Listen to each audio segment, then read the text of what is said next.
When I say feminism, what's the first thing that comes to mind?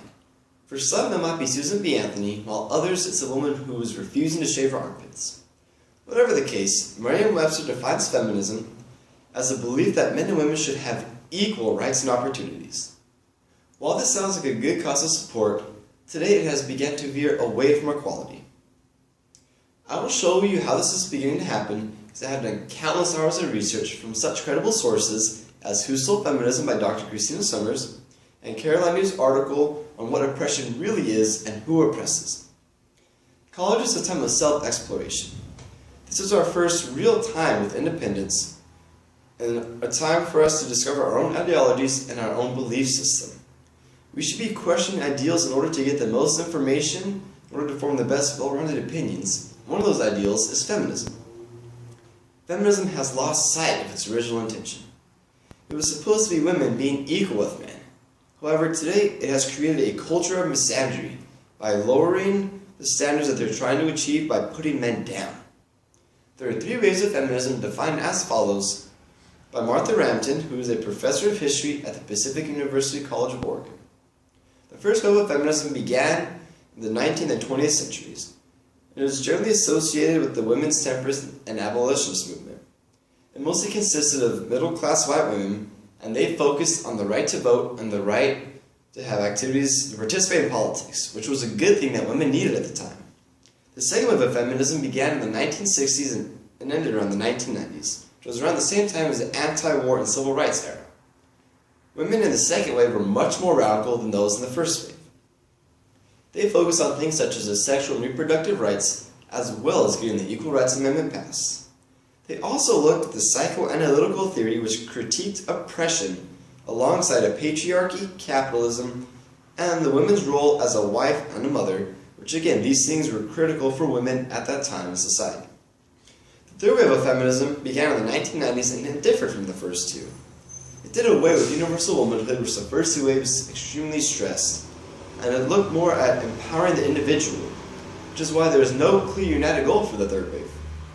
This is also why feminism differs depending on who you ask.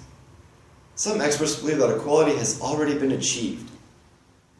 Third wave feminism has begun to create a culture of misandry.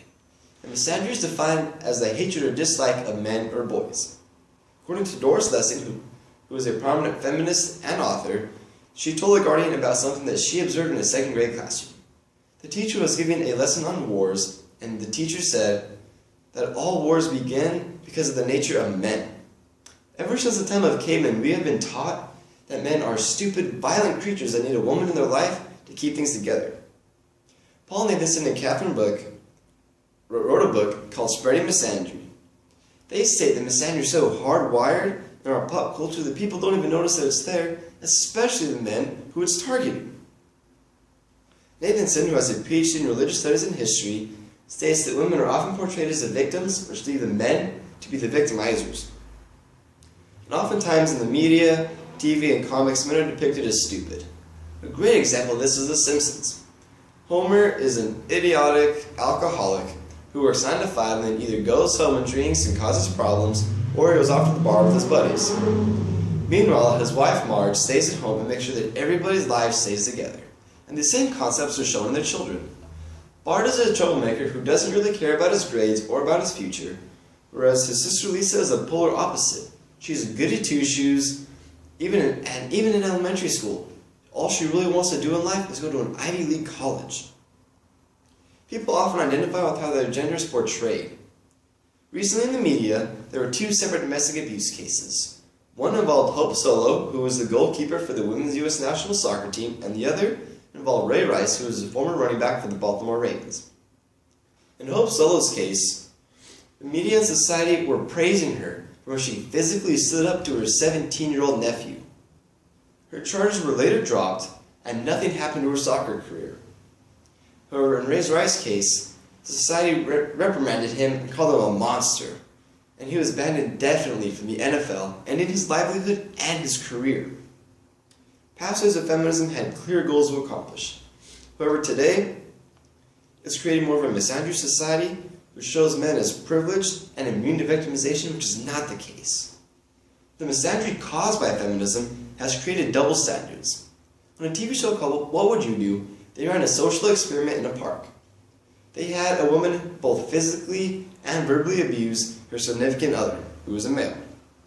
Out of 108 people that walked by, none of them stopped to help the man. When asked why they didn't stop, most people said something along the lines of, "I'm sure he had it coming to him." This sound is so hardwired into our minds that we automatically assume that the man did something wrong. Thanks to the first 2 waves of feminism, women have the right to a variety of birth control. However, if a woman does get pregnant, it is her choice, and her choice alone legally, of what to do with the child. According to Neil Linden, who is a writer for The Telegraph, men have no legal right at all of what to do with the child. He also says that if you try to suggest that a man should have a say, the right feminists label you as an enemy of a woman's unalienable right to her body.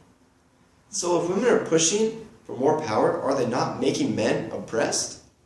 Dr. Laura, who authored a book entitled Proper Care and Feeding of Husbands, claims that in marriages today, women expect the men to cater to their emotional wants and needs, while the women forget that men too have emotional wants and needs.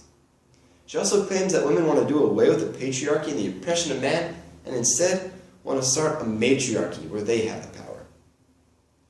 Oftentimes, if you try to question a feminist statistic, you are labeled a woman hater and you're against women's rights by feminists. A very popular statistic that feminists use to claim that they are still oppressed is that there are not enough women in certain career fields like engineering or politics. However, Dr. Summers, who has a PhD in philosophy, states that this doesn't happen because women are oppressed, but it happens because they have so much freedoms. They have the freedom to choose the careers that they want, and oftentimes they go into more nurturing careers, such as teaching or nursing. So feminism has done great things in the United States, such as giving women the right to vote, equal positions in the workplace, and freedoms and different health choices that they didn't previously have. However, third-rate feminism has no place in American society. We have female judges, female doctors, female professors, and we've even had a female Secretary of State, a female run as Vice President, and a female run for President. Equality has been achieved in 21st century America. And yes, there will always be new struggles and new inequalities, but gender will not be one of them.